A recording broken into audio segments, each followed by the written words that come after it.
As some who have been following this channel for a little bit longer might know, Panoz is one of my absolute favourite manufacturers, and when it comes to racing, they are actually my #1 supported team. I love all of their race cars in whatever category, and I give them my full support even if they were up against cars which might feature higher on this list. For instance, Maseratis, which is my favourite brand, but still, Panoz is my favourite team, and that's the way it's been for quite a while. Now this car is probably my favourite of all of their entries into the Le Mans, especially at a top tier level, because this car nestles between GT1 and GT2 in terms of the Panoz timeline.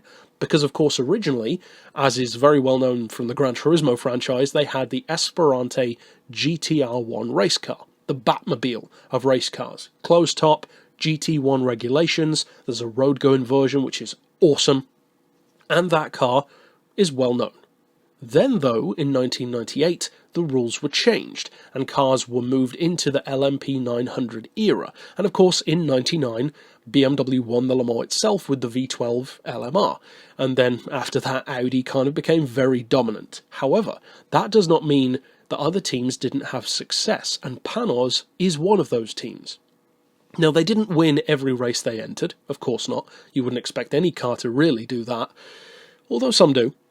But they did perform well. Now, the essential concept of the LMP1 Roadster S, which is this car, is similar in some ways to the GTR1. The front end looks very similar. It retains the front mid-engine layout instead of the engine being behind the driver, which was one of the most unique designs up until recently, when Nissan did the same thing with the GTR Nismo, but with less success, a lot less. And this one was always a crowd pleaser, because for a start you've got that big 6-litre American V8 with over 600 horsepower, and of course people are going to love the sound of that. It sounds considerably different to the V8s, V6s, V12s from other teams. And as I mentioned, the car did have some success. Now, of course, it was up and down. You had some 8th place finishes, some 7th, some even 20th, or later on finishing even lower with a 36th place in 2002. But initially, in 1999, they debuted the car at Road Atlanta, 2-hour 45-minute race. They finished 5th on their first outing. That's pretty good with a brand new car, based of course on an existing car, but nonetheless a new machine. Then the next race, the pre-qualifying at the Le Mans, they finished 2nd. That's pretty cool. It's looking good. It's getting better. The next race was a 7th place, then a couple of 2nd place finishes, but then at Portland, also in 1999, they finished 1st. Then in the Petit Le Mans, they finished 1st. So it's starting to get better.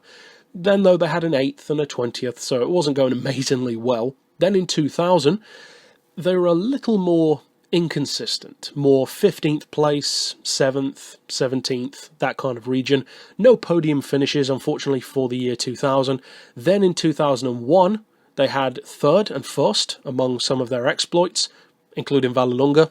Pretty good to come 1st. As I said, the car had some success.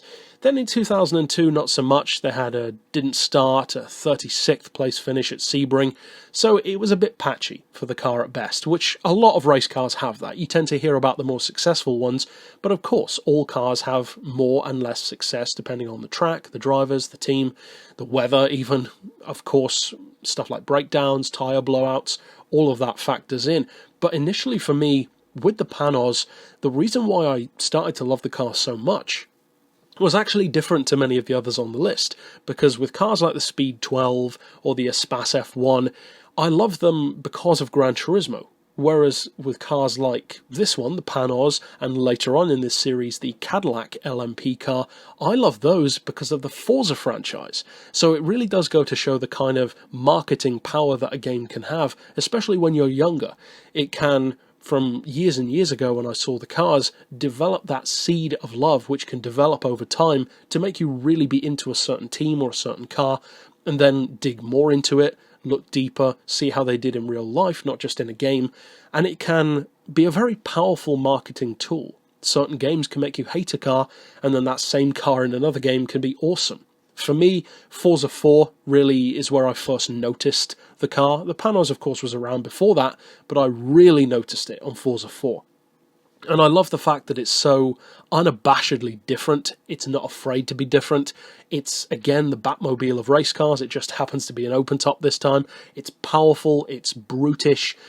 It's just a cool car. And although the Cadillac does edge it out for my favourite modern LMP, the Panoz as a team overall, which also helps me to love this car even more, will always have that special place for me. It was one of those cars which, in a similar way to Cadillac or Pescarolo or various others, wasn't a winner in the main 24-hour Le Mans race itself, but it was always a strong contender and a crowd favourite. And sometimes I like those cars more.